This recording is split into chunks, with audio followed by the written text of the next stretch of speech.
माननीय सदस्यहरू, अब माननीय भौतिक पूर्वाधार तथा यातायात मन्त्री श्री वसन्त कुमार नेमाङलाई उक्त मन्त्रालय सम्बन्धी विनियोजन शीर्षकहरूमाथिको छलफलमा उठेका प्रश्नहरूको जवाफ दिन अनुमति दिन्छु।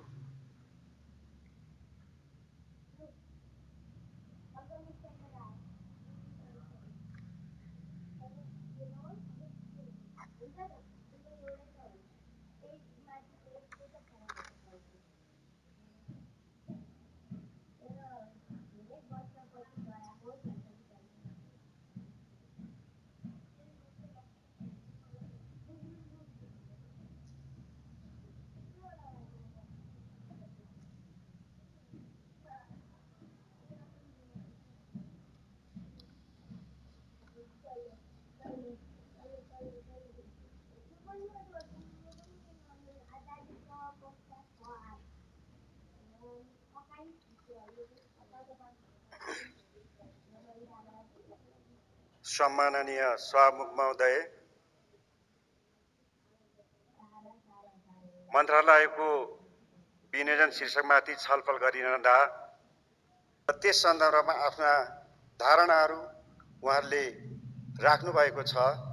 साथै भौतिक पूर्वाधार तथा यातायात मन्त्रालयको शीर्षक अन्तर्गत बजेट विनियोजन अन्तर्गत उहाँहरूले धेरै कुराहरू राखिसके पछाडि छलफल हुँदाखेरिमा यस सम्मानित सदनको बैठकमा साह्रै धेरै माननीय सदस्यहरूले भाग लिएर आफ्ना धारणाहरू, आफ्ना सुझावहरू, आफ्ना जिज्ञासाहरू राख्नु भएको छ र उहाँहरूले राख्ने क्रममा खास गरेर भौतिक पूर्वाधार यातायात मन्त्रालय अन्तर्गत समयमै काम सम्पन्न नभएको, गुणस्तरहीन कामहरू हुँदै गरेको र कार्यान्वयन गर्ने निकायलाई कारबाही नगरिएको, समयमै काम सम्पन्न नभएको, पूर्व पश्चिम राजमार्गलाई यथोचित ध्यान नदिएको बजेटमा, राष्ट्रिय गौरवको आयोजनामा द्रुत गतिमा काम नभएको, सुरुङ मार्ग निर्माणमा ध्यान पुर्याउनु पर्ने, रेल सञ्चालन नभएको र रेल र पानी जहाज सञ्चालन आवश्यकता प्राथमिकतामा पर्नु हुँदैन र क्षेत्रीयताको प्राथमिकताको आधारमा सन्तुलन बजेट र कार्यक्रमहरू नआएको र छुट्याइएका आयोजनाहरूमा पनि पर्याप्त बजेट विनियोजन नभएको, कार्यक्रमिक र बजेटको हिसाबले प्रादेशिक सन्तुलन मात्र भएन, परम्परागत ढङ्गले विकास आयोजनाहरूलाई निरन्तरता नदिएको, समयमै निर्माण कार्य सम्पन्न गर्न ध्यान दिनु पर्दछ। खास गरेर कर्णाली प्रदेश र 2 नम्बर प्रदेशमा योजनाको सोसल प्याकेज ल्याइयोस्, सडक सुधारमा ध्यान दिइयोस्, विद्युतीय यातायात तथा सार्वजनिक यातायातलाई व्यवस्थित गरियोस् र निर्वाचित तथा समानुपातिक सांसदहरूलाई बीचमा विभेद गर्ने कार्यक्रमहरू ल्याइएको र सभाले सांसदज्यूहरूले आफ्नो निर्वाचन क्षेत्र र आफ्ना जिल्लाको विकासलाई ध्यान दिँदै आफूले माग गरेका आयोजनाहरूलाई समाविष्ट नयाँ कार्यक्रममा गर्न नसकिएको जस्ता अभिव्यक्ति सहित छलफलमा थुप्रै माननीय सदस्यज्यूहरूले सहभागी भई चिन्ता जाहेर तथा आफ्ना धारणा र सुझावहरू राख्नु भएको छ। छलफलमा सहभागी हुनुहुने खर्च कटौतीको प्रस्तावदेखि लिएर सबै माननीय सदस्यज्यूहरूलाई म मन्त्रालयको तर्फबाट, मेरो तर्फबाट हार्दिक धन्यवाद र आभार व्यक्त गर्न चाहन्छु। सभामुख महोदय, माननीय सदस्यहरूले राख्नुभएको जिज्ञासातर्फ धारणा राख्ने क्रममा विश्वव्यापी रूपमा फैलिएको कोरोना महामारीले अर्थतन्त्रमा परेको प्रभावका कारण चालु आर्थिक वर्ष 2077-78 विनियोजित रकम 76 को भन्दा 77-78 यस मन्त्रालयमा प्रस्तावित रकम लगभग 22 अरबले न्यून छ। यस्तो अवस्थामा पनि सकेसम्म प्रादेशिक सन्तुलनलाई ख्याल गरिएको छ। सन्तुलनलाई ख्याल मात्रै होइन, सकेसम्म बजेटहरूलाई समानुपातिक ढङ्गले वितरण गर्ने कामहरू गरिएको छ। बजेट सिलिङ घटेको तर चालु आर्थिक वर्षमा सञ्चालित आयोजनाहरूलाई निरन्तरता दिनुपर्ने भएका कारण माननीय सदस्यज्यूहरूको माग बमोजिम नयाँ थप आयोजनाहरूलाई यो वर्ष समावेश गर्न नसकेको बेहोरा अनुरोध छ र आगामी दिनहरूमा यसलाई समेट्ने प्रयत्न गरिनेछ। वर्तमान असहज परिस्थितिका बावजुद औचित्य र आवश्यकताको आधारमा केचना कञ्चनजङ्घा पर्यटकीय मार्ग, तमर करिडोर, मिर्चया कटारी घुर्मी सल्लेरी, निर्वाचन क्षेत्र रणनीतिक सडक जस्ता केही थोरै मात्र नयाँ आयोजनाहरू समावेश गर्न सकिएको छ। विगतमा सुरु गरिएका राष्ट्रिय गौरवका आयोजनाहरू उत्तर दक्षिण लोकमार्ग, हुलाकी राजमार्ग, मदन भण्डारी राजमार्ग, मध्य पहाडी पुष्पलाल राजमार्ग, फास्ट ट्र्याक जस्ता आयोजनाहरू निर्धारित समयभित्र सम्पन्न गर्न यथोचित ध्यान दिएको छ र आवश्यक मात्रामा बजेटको विनियोजन गर्ने प्रयत्न गरिएको तर्फ मान्य सदस्यज्यूहरूको ध्यान आकर्षण गराउन चाहन्छु। विगत वर्षहरूदेखि सञ्चालन गरिँदै आएको 80 वटा राष्ट्रिय राजमार्गलाई निरन्तरता दिँदै पूर्व पश्चिम राजमार्गलाई कम्तीमा पनि 4 लेनको सडक स्तरोन्नति गर्ने कार्यको थालनी गरी काँक्राबिटादेखि बुटलसम्मको खण्डलाई अगाडि बढाउन प्रयत्न गरिएको छ, बजेटको व्यवस्था गरिएको छ। निर्मित सडकहरूको मर्मत सम्हार तथा सडक सुरक्षालाई ध्यान दिई आवश्यक रकम विनियोजन गरिएको छ र सडक सुरक्षा परिषद ऐन संसदमा पेश गर्नको निम्ति ड्राफ्ट कार्यहरू सम्पन्न भइसकेको बेहोरा मान्य सदस्यज्यूहरूलाई जानकारी गराउन चाहन्छु। सम्माननीय सभामुख महोदय, तराई मधेस पूर्वाधार सडक विशेष कार्यक्रम तथा सडक पूर्वाधार विकास कार्यक्रमलाई सबै निर्वाचन क्षेत्रहरूमा विस्तार गरिएको छ। यस वर्ष प्रत्येक निर्वाचन क्षेत्रमा रु 10 करोड बराबरको खरिद प्रक्रिया अघि बढ्नुका साथै निर्वाचन क्षेत्र रणनीतिक सडकमा बजेट विनियोजन गरिनुले भौगोलिक सन्तुलन कायम गर्ने परम्पराको थालनी गरिएको बेहोरा सबै मान्य सदस्यहरूलाई जानकारी गराउन चाहन्छु। नागढुङ्गा तथा सिद्धार्थ सुरुङ मार्गको निर्माण प्रक्रियालाई द्रुत गतिमा अगाडि बढाउन साथै अन्य 7 वटा सुरुङ मार्गका अध्ययनका लागि बजेट विनियोजन गरिएको छ। काठमाडौँ उपत्यकाको बढ्दो ट्राफिकको जामलाई मध्यनजर गर्दै अन्डरपास र काठमाडौँ भ्यालीभित्र आगामी वर्षमा फ्लाइओभर निर्माण गर्नको निम्ति नयाँ काम थालनी गर्नको निम्ति बजेटको व्यवस्था गरिएको कुराहरू म जानकारी गराउन चाहन्छु।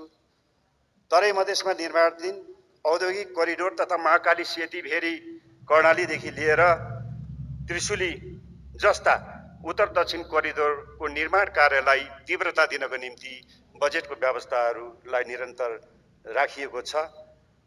1500 वटा रणनीतिक तथा स्थानीय सडक पुलहरू निर्माण गर्न रकम विनियोजन गरिएको छ। करिब 700 वटा सडक पुलहरू डिपिआर भइसकेको अवस्थामा छन्। 278 वटा पुलहरू यो आउने आर्थिक वर्षमा सम्भाव्यता अध्ययन र डिपिआर गर्ने योजना छ। यति हुँदाहुँदै पनि बजेट व्यवस्थापन र निर्माण क्षमताको अभावले आगामी वर्षमा यी सबै पुलहरू निर्माण गर्न थप चुनौती रहेको छ। क्षमताको दृष्टिकोणले पुल निर्माणमा अत्याधिक चाप बढेको कुराहरू म सबै माननीय सदस्यज्यूहरूलाई जानकारी गराउन चाहन्छु। पूर्व पश्चिम विद्युतीय रेलमार्गको निर्माण कार्यलाई निरन्तरता दिँदै थप यस आर्थिक वर्ष 77-78 मा काँक्राबिटादेखि इनौरा खण्ड निर्माणका लागि बजेटको व्यवस्था गरिएको छ र काठमाडौँ केरुङ तथा रक्सौल काठमाडौँको डिपिआर सम्पन्न अध्ययन कार्यलाई अगाडि बढाउनको निम्ति छिमेकी मुलुक चीन र भारतसँग सम्झौता गरेर यो कार्यलाई अगाडि बढाइएको छ। 2 वटा रेलको खरिद प्रक्रिया सम्पन्न भई रेल निर्माण सब कार्य समेत सम्पन्न भएको छ। यस आउने वर्ष 77-78 आर्थिक वर्षभित्र नेपालको झण्डा फहराएर त्यो रेल जयनगर र जनकपुरमा सञ्चालन गर्ने बेहोराको निम्ति जानकारी गराउँदै त्यसमा आवश्यकीय रकमहरू विनियोजन गरिएको कुराहरू जानकारी गराउन चाहन्छु। समय सीमाभित्र निर्माण कार्य सम्पन्न नगर्ने वा नगराउने सम्बन्धित निकायहरूलाई जवाबदेही बनाउनको निम्ति आवश्यक कानुनी कारबाही गर्नको निम्ति आवश्यक कानुनी प्रावधानको व्यवस्था गरेर कानुन निर्माण गरिसकेको अवस्था छ। यसले गर्दा गुणस्तर कायम हुने र समयमै काम सम्पन्न हुने परिपाटीको थालनी हुनेछ भन्ने कुराहरूमा मन्त्रालय विश्वास राख्दछ। रेल यातायात एवं जल यातायातका कार्यक्रमहरू सरकारको आयोजनामा समावेश भई सोही बमोजिम सञ्चालन हुँदै आएकोले विगत वर्षदेखि यो नयाँ यातायातको नयाँ क्षेत्रलाई अङ्गीकार गरेको हुनाले त्यसलाई उल्लेखनीय रूपमा प्राथमिकतामा राख्न नसके पनि यसलाई निरन्तर दिनको निम्ति आवश्यक बजेटहरूको विनियोजन गरिएको कुराहरू यस सदनमा अभिव्यक्त गर्नुहुने आफ्ना धारणा राख्नुहुने सबै मान्य सदस्यज्यूहरूलाई जानकारी गराउन चाहन्छु। सार्वजनिक यातायातलाई व्यवस्थित गर्न ऐन निर्माणको व्यवस्था गर्न राष्ट्रिय सभाबाट पारित भई सार्वजनिक यातायात प्राधिकरण विधेयक यस सम्मानित सभा समक्ष टेबल गरिसकेको छ र यसलाई यो जति छिटो पारित हुन्छ यसले सार्वजनिक क्षेत्रका यातायातलाई व्यवस्थित गर्ने कुराहरू मन्त्रालयले कार्ययोजना बनाई तत्सम्बन्धमा बजेट समेतको व्यवस्था गरेको छ र यसै अन्तर्गत सार्वजनिक रूपले विद्युतीय बसहरू विद्युतीय यातायातका साधनहरूलाई प्रवर्धन गर्ने सोच र कार्यक्रम मन्त्रालयको रहेको कुराहरू जानकारी गराउन चाहन्छु। सम्माननीय सभामुख महोदय, गुणस्तरमा पर्याप्त ध्यान दिने गरिएको हरेक आयोजनामा क्वालिटी एस्युरेन्स प्लान बनाई स्वीकृत गराई सोही अनुसार कार्य गरिएको छ भने सडक विभाग अन्तर्गत केन्द्रमा 1वटा केन्द्रीय प्रयोगशाला साथै 5वटा क्षेत्रीय प्रयोगशाला एवं हरेक योजना तथा डिभिजन सडक कार्यालयहरूमा समेत प्रयोगशाला राखिएको व्यवस्था छ, जहाँबाट क्वालिटीहरूको चेक गर्ने र एस्युरेन्स गर्ने कामहरू भइरहेको छ। यसलाई पनि निरन्तरता दिएको छ। संभाव्यता अध्ययन, विस्तृत अध्ययन र वातावरणीय अध्ययन गरेर मात्र निर्माण कार्य सुरु गर्नुपर्ने, बोलपत्रहरू आह्वान गर्नुपर्ने व्यवस्थालाई नियमावलीमै व्यवस्था गरिएकोले अब पूर्व तयारीको कमीका कारणबाट आयोजनामा कार्यान्वयनमा ढिलाइ नहुने कुरामा म माननीय सांसदज्यूहरूलाई आश्वस्त दिलाउन चाहन्छु। यस आर्थिक वर्षदेखि नै विगतका अधुरा कार्यहरूलाई प्राथमिकता दिई निर्माण सम्पन्न हुनेतर्फ ध्यान दिएको छ। धेरै आयोजनाहरू सङ्घमा पनि नपरेको, सङ्घबाट तल प्रदेशमा हस्तान्तरण गरिएको र कुनै पनि निकायले यसलाई ध्यान नदिएको अवस्था रहेको कुराहरू माननीय सदस्यज्यूहरूले उठाएको कुराहरू यथार्थ हो। यसलाई अब आउने वर्षहरूमा व्यवस्थित गर्नेतर्फ मन्त्रालयको ध्यान गएको छ भन्ने कुराहरू प्रश्न पार्न चाहन्छु।